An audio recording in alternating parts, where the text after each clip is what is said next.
Now, the Roma Wine Company of Fresno, California presents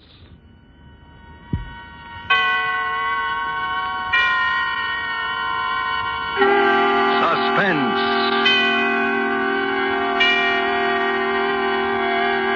Tonight, Roma Wines bring you A Shroud for Sara, starring Miss Lucille Ball, soon to be seen in Metro-Goldwyn-Mayer's Technicolor musical Ziegfeld Follies. Suspense, radio's outstanding theater of thrills, presented for your enjoyment by Roma Wines. That's R-O-M-A, Roma Wines. Those excellent California wines that can add so much pleasantness to the way you live, to your happiness in entertaining guests, to your enjoyment of everyday meals. Yes, right now a glassful would be very pleasant as Roma Wines bring you Miss Lucille Ball in a remarkable tale of suspense.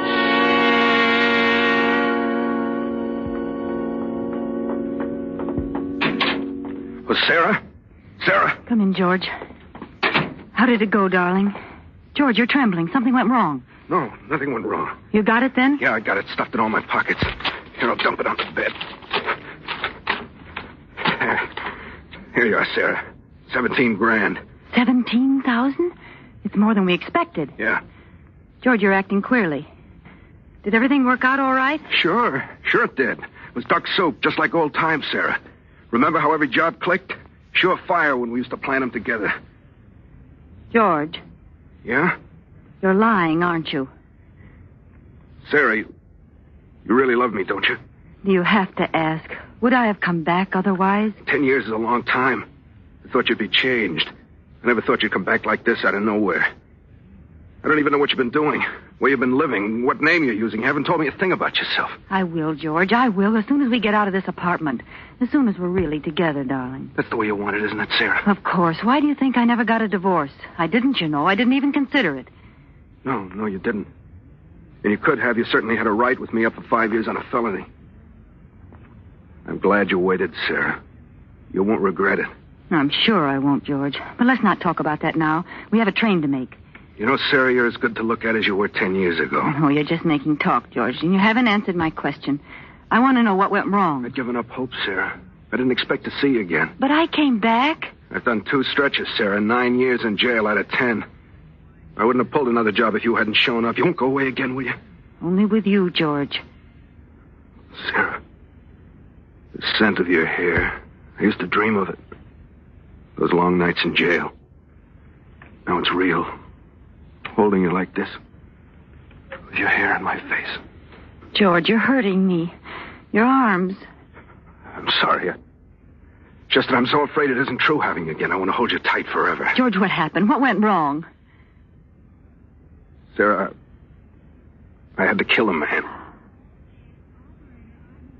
Well, haven't you got anything to say? Only the obvious. It's murder, then. That changes my plans. Your plans? My plans for us. You're going to stick with me, aren't you? Of course. I didn't come back after 10 years only to run right out again. And we must think this out carefully. Are you sure you left no clues? Only the gun. I wiped it off clean and left it there. It's a gun I picked up years ago. No way to tack it on me. Fingerprints? Gloves. Then there's nothing to worry about. Only if they happen to pick me up on suspicion. I see. Are they after you now, George? Of course not. Nobody heard the shot. There was nobody in the building but that bald-headed bookkeeper. He hadn't gone home. Must have stayed to get his books in shape for the morning. My luck. And you weren't followed or chased? You don't think I'd have come here if they were after me? I'm sorry, George. I know you wouldn't. You're not sore at me, then? We can go ahead just as we planned?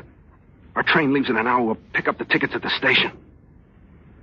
Sara, it's hard to believe in an hour we'll be on the way to Florida, you and I. Yes, George. Just the two of us. In the warm sun. It's a dream I've had for 10 years in and out of jail. I figured it would always be a dream. You know, it's funny.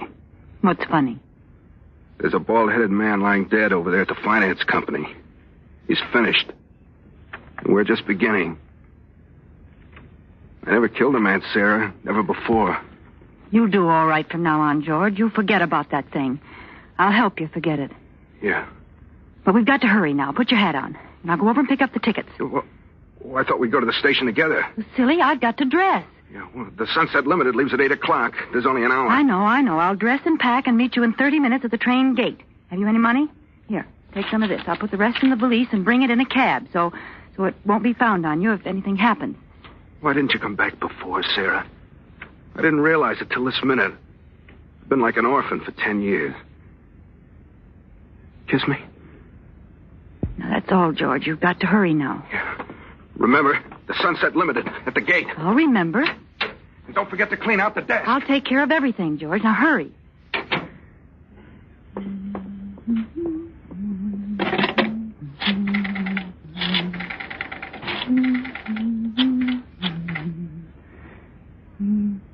Hello? Police headquarters? A man was killed a few minutes ago at the Vanda Finance Company on Dexter Avenue. Please don't interrupt. If you go to the LaSalle station, you'll catch the murderer at the Sunset Limited train gate. His name is Monk. George Monk.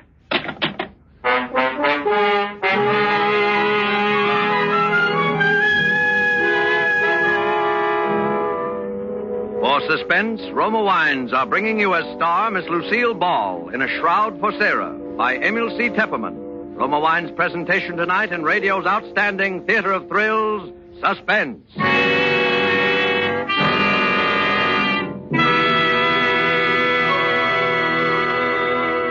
Between the acts of Suspense, this is Truman Bradley for Roma Wines. Saturday is Navy Day.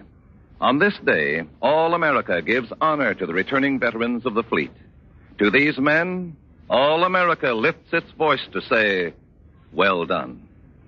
This weekend, too, millions of Americans will be entertaining family and friends. To them, here's a hospitality word from famed hostess Elsa Maxwell. My guests compliment me when I make delicious Roma California sherry first call for dinner. It's the perfect appetizer before the meal, served cool. Yes, Miss Maxwell, Roma sherry is most delightful later in the evening, too, when friends drop in, especially when served with tasty snacks.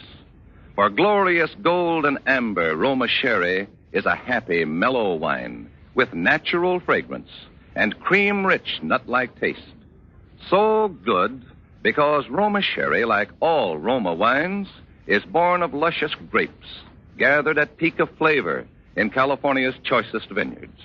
Gently pressed, then unhurriedly guided to delicious perfection by Roma's ancient winemaking skill, bottled at Roma's own famed wineries. That's why all Roma wines are true wines, unvaryingly good always. Remember, because of uniformly fine quality at reasonable cost, more Americans enjoy Roma than any other wine. Insist on Roma, R-O-M-A, Roma wines. And now, Roma Wines bring back to our Hollywood soundstage Lucille Ball as Sarah Martell in A Shroud for Sara, a play well calculated to keep you in suspense.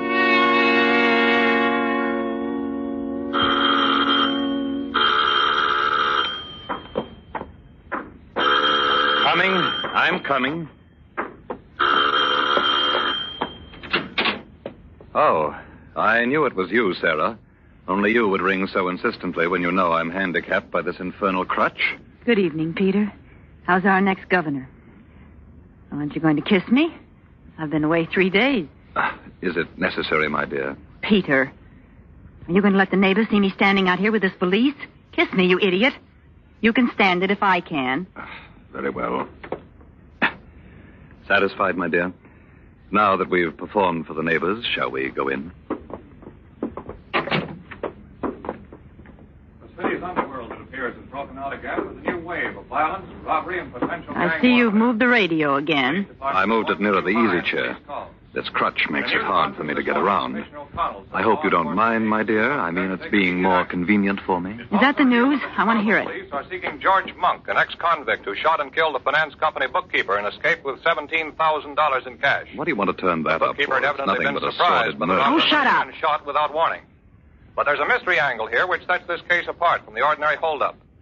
Police are seeking an unidentified woman who tipped them off a few minutes after the murder, naming George Monk and telling them just where he could be picked up. Unfortunately, one of the officers sent to apprehend the murder was recognized by Monk, who made his escape in the crowded railroad station. What's the matter, my dear? Why did you turn the radio off? You look as if you'd seen a ghost. Leave me alone, Peter. Well, what sort of villainy were you up to in Chicago? Sarah, come back here. Where are you going? I'm going up to my room. I want to unpack. Good night, Peter. Burglary in Chicago. Mysterious woman who tipped off the police. Just a moment, Sarah. I said good night, Peter. $17,000. Sarah, I want to know what's in that valise. Why are you hanging on to it like that? Stay where you are, Peter. Don't come up these stairs. What's wrong? Are you afraid to let me see what's in that valise? No, I'm not afraid. Just don't come up any closer. Well, that same little pistol of yours. Would you shoot me with it again, my dear? If you come a step further. Drop the gun. You're not going to shoot me now, just before election. You want to be the governor's lady, don't you? Stand still, Peter. I'm sorry, Sarah. I've got to know what's in there. Take another step, I'll shoot. You're a fool, Sarah. Clever and ruthless, yes, but nevertheless a fool. Look at all the terrible things you've done to satisfy your ambition. Even murder now. And it's all been a waste of time. What do you mean? Did you know that the results of the popular poll were published today? Well? It gives Stephen Archer a 15% edge over me. And not only that, but the incumbent governor, the man we're both trying to beat, ran ahead of the two of us in the poll. You're not lying about that? Of course not, my dear. How did you expect to beat Stephen Archer and his money? We're broke. No, Peter, we're not broke. Oh? You mean you have $17,000 in that bag? I'm going to be the governor's wife, I tell you. There's nothing that could stop me. Nothing. I believe you, Sarah. Why, I believe you would even murder Archer if you had to. Let me have that valise. You can't seem to understand, Peter. You're not going to open it. Then shoot me, my dear. You do it so well. It comes so natural to you. Maybe you can shoot me in the other leg this time. Oh, will you never stop throwing it up to me? That was an accident. A very fortunate accident, wasn't it, Sarah? Just when I was ready to accept a commission in the Army. You didn't want to be the wife of an Army captain. Your ambition ran higher than that. You wanted to be the governor's lady. Now, Sarah, I'm going to see what you have there. And you're not going to do anything about it. Get away from me, Peter! No, Sarah, you're going to give them to me. First the gun. And now that black... Sarah, don't! The stairs!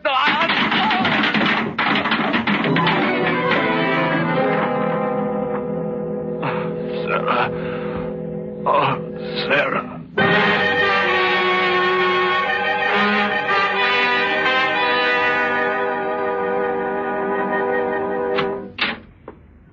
Please go straight into the bedroom, Doctor.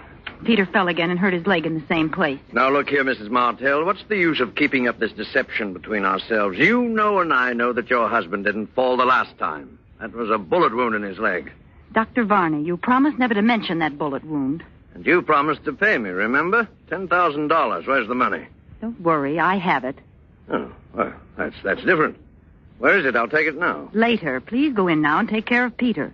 Did you shoot him again? Of course not. That was an accident the last time. I was examining the pistol and it went off. Yes, of course. That's the story, Mrs. Martell. And for $10,000, I'll gladly subscribe to it. But I must have that money. I need it. I won't touch that leg till I get the money. All right. I have it here. Well, There. That's $10,000. Now hurry in there and take care of Peter.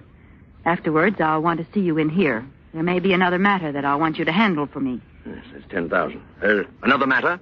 You are also the physician for Stephen Archer, aren't you? Yes.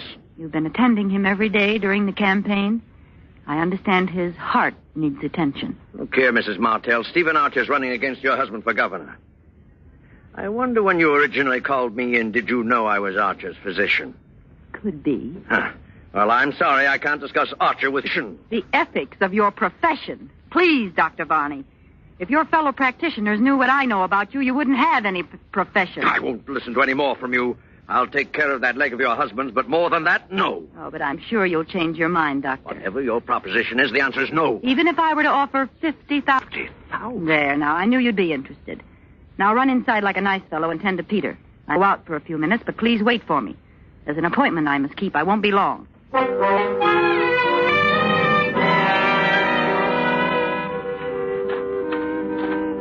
Martell, park is rather a dark place to meet, isn't it? I thought it would be best this week. Great deal of money?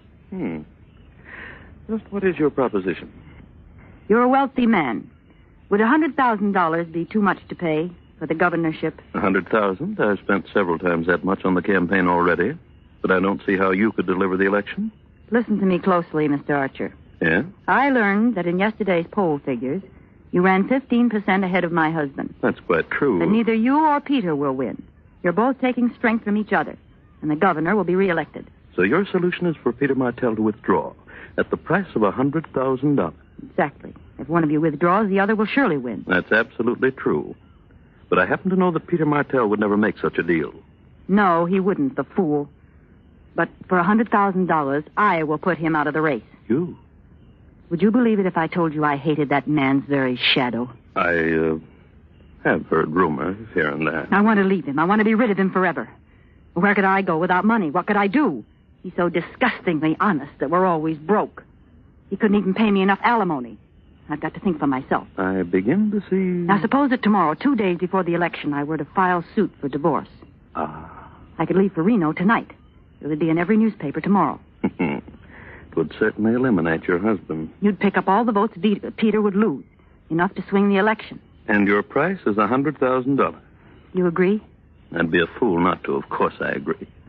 The moment you file your divorce papers in Reno, I'll have $100,000 credited to your account wherever you specify. No, I must have it in advance. No, my dear Mrs. Martell. In advance. It's out of the question. How do I know you'll go through with it after I pay you? And how do I know you'll pay me after I go through with it? Don't you trust me? Do I have to answer that? It looks like a deadlock. I'll tell you what I'll do. I'll take half now and the other half in Reno after I've filed the papers. $50,000 tonight, eh? It must be tonight. I'll leave in the midnight plane. Surely you have the cash available in a campaign like this. Yes, of course I have the cash. That seems to be the only solution. It's a deal, Mrs. Martell. You'll get the money now? At once. Wait here. My home is just across the park. I'll be back in 5 minutes. But just as a precaution, I'm going to note down the serial numbers of the bills I give you. If you aren't in Reno tomorrow morning, I shall report the money stolen. Don't worry, Mr. Archer. I promise you. After tonight, there won't be anything to worry about.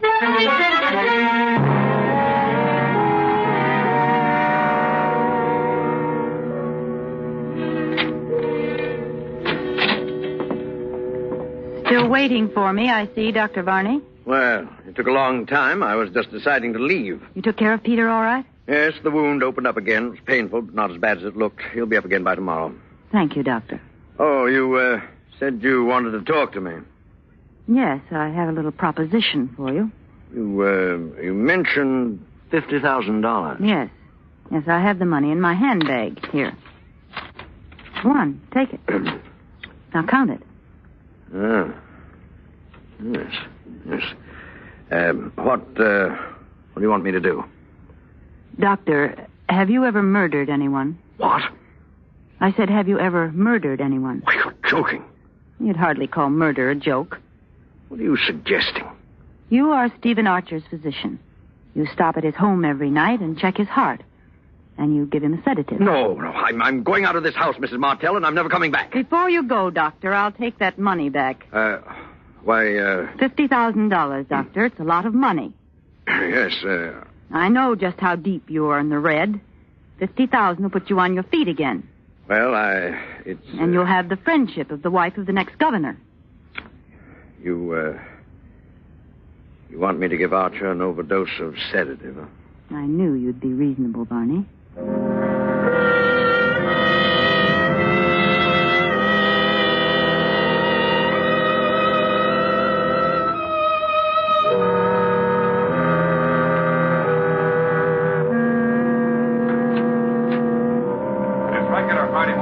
Good morning, my dear. I see you're at the radio already. Aren't you up early today? I thought all the Borgias slept late. I wanted to hear the news. Indeed. Could it be a person by the name of George Monk that you're so anxious to hear about? What do you mean? Why do you mention that name? The Black Valise, my dear. Remember, I'm still anxious to know if it contains $17,000. 3 guests and 1 fireman were injured and damages are assessed at Have you taken the newspaper in yet? $5,000. No? Well, I'll get it. There'll be something in this morning's paper that I'd like you to see, my dear. Stephen Archer, candidate in the 3-cornered race for governor, was found dead in his bed, apparently from an overdose of sedative. All indications point to accidental death, except for the fact that a large sum of money was missing from the safe. However, if the money was stolen, it'll do the thief no good, for the serial numbers were carefully noted down on the desk pad on Mr. Archer's desk. What was that? Archer dead? Yes. Sara. I read the signs of your fine Italian hand. Did you have a hand in it? Peter. So now Archer's votes will drop in my lap, huh? You'll be governor, Peter. Sarah, I think I'm going to kill you. Put that crutch down! No, my dear. You needn't run away. I was just rehearsing. I'm not ready to kill you yet. Perhaps someone else will do it first. I'm going to wait for the result of my experiment. Experiment? What do you mean? See? Here. What? What is it, Peter? Just an ad in the personal column. I had it inserted in every newspaper between here and Chicago. Let me see that. It's the first ad in the column with display space around it. I wanted to make sure it was seen by the right person. Read it, Sarah, read it. All right, if it makes you happy, I will read it. George, was her name Sara? Or did she use another name? I mean the one who left with the little black valise and all the money in it. If you have at least 17,000 reasons to find her, and if the traveling isn't too difficult under the circumstances, I suggest you come to Capital City. The address is... Peter, you didn't! Isn't it cleverly worded, my dear? I had to phrase it so that only George Monk and no one else would catch its meaning. You put this ad in all the papers? Exactly. You see, my dear, if that little black valise did not contain $17,000, you have nothing to fear. But if it did, well, then I may be spared the chore of killing you. I'll let George do it.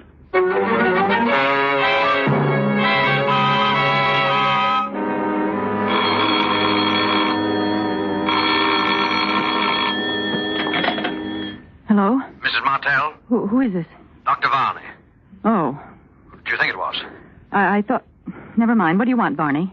Don't you know? Think you're pretty clever, don't you? What do you mean? That was Archer's own money you gave me last night, that $50,000. Barney, are you insane? Don't you realize you're talking over an open phone? I only realize I murdered Archer for you for nothing. That $50,000 I can't use. The serial numbers have been broadcast. My dear Barney, I haven't the faintest notion what you're talking about. How clever you are, Sarah Martell. How clever. And how dangerous. Yes, too dangerous to live.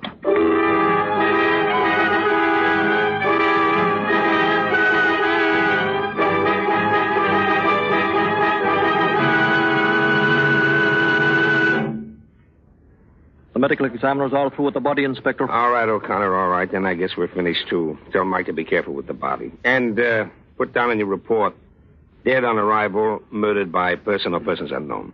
I'll sign it when I get downtown. She was a beautiful woman, O'Connor. It's a tough way to die. A tough way indeed, Inspector.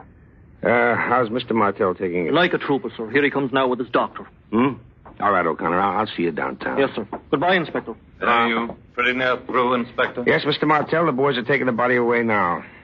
May I say, Mr. Martell, that you have my deepest sympathy in this bereavement of yours. Thank you, Inspector. Oh, by the way, do you know Dr. Varney? Oh, how do you do, Doctor? How do you do? A ghastly business, Inspector. Yes, indeed, and we'll do everything in our power to lay that murderer by the heels. Inspector. Yes, Dr. Varney? Have you any clues, anything definite to go on? Well, if you don't mind my talking about it now, Mr. Martell. Oh, it's all right, Inspector. I'm afraid I'm going to have to listen to a good deal of talking about it. Might as well get used to it. A very wise and courageous way to look at it, Mr. Martell. Well, as I was saying, I believe it was a maniac. That's my firm conviction. A maniac? Right. Who but a maniac would have stayed in there to torment that poor dead body?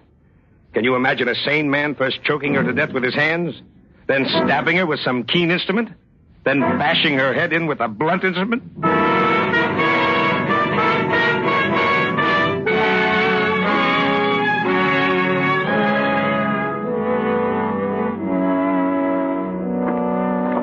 Well, Varney, that was quite an ordeal. It was terrible. Varney. Yes? You hated her very much, didn't you? No more than you did, Mr. Martell. I won't deny it. It's true. You haven't been using your crutch this morning. Huh? What made you think of the crutch? Oh, nothing. A blunt instrument, huh? That's all right, Varney. I don't mind your asking. I was thinking along the same lines myself, only it was the keen instrument I had in mind, say a scalpel. Now, look here. Skip it, Varney. I was just making conversation. Oh. You know, there's something I don't understand. Yes, Varney? Yes? Yes?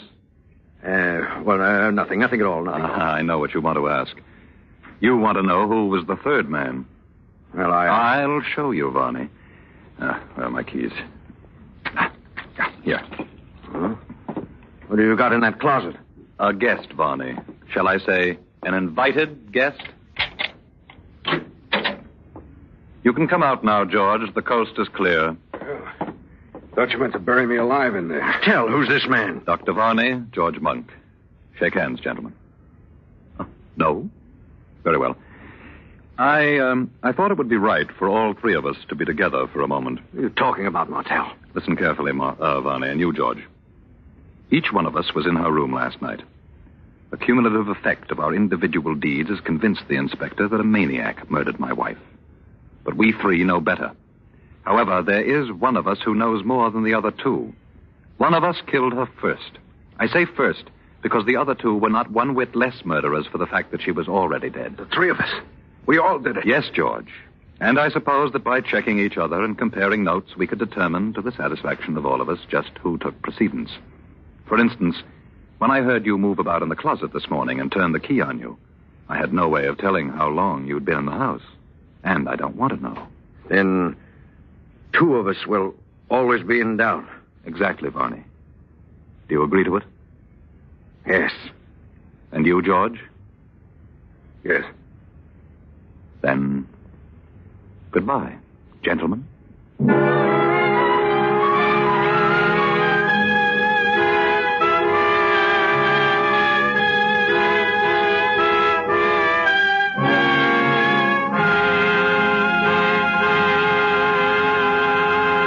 Roma Wines have brought you Lucille Ball, a star of A Shroud for Sara. Tonight's study in Suspense. This is Truman Bradley for Roma Wines, the sponsor of Suspense. When unexpected guests make a mealtime call, well, anything can happen. Famed hostess Elsa Maxwell makes this timely suggestion. Invite them to stay for potluck and make the dinner exciting by serving Roma California Burgundy. For no matter what the dish, the fruity fragrance and piquant taste of robust red Roma Burgundy makes the food so much more enjoyable, adds friendliness to the table talk. That's right. Glassfuls of good Roma Burgundy served cool makes any simple meal more exciting, more delicious. But don't wait for unexpected guests. Try Roma Burgundy with dinner tomorrow. You'll enjoy this vintner's masterpiece. Like all Roma wines, this is wine at its best in uniform quality, yet costs only pennies a glass. Always insist on Roma wines. No other wine offers you so much for so little. Next Thursday, you will hear Ronald Coleman in Suspense, radio's outstanding theater thrill. Presented by Roma Wines, R-O-M-A, made in California for enjoyment throughout the world. There is an immediate need in most hospitals for auxiliary non-nursing personnel. Approximately 90,000 men and women must be recruited if hospitals are to provide patients with even minimum services. The present critical lack of hospital workers of all kinds is substantially reducing the amount of nursing care per patient because nurses must spend so much of their time on non-professional tasks. Although the need varies in different sections of the country, there is an overall need for orderlies, laundrymen, chefs, electricians, plumbers, janitors, and so forth.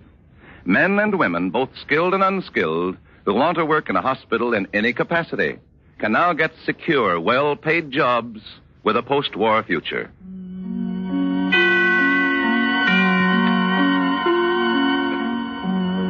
This is CBS, the Columbia Broadcasting System.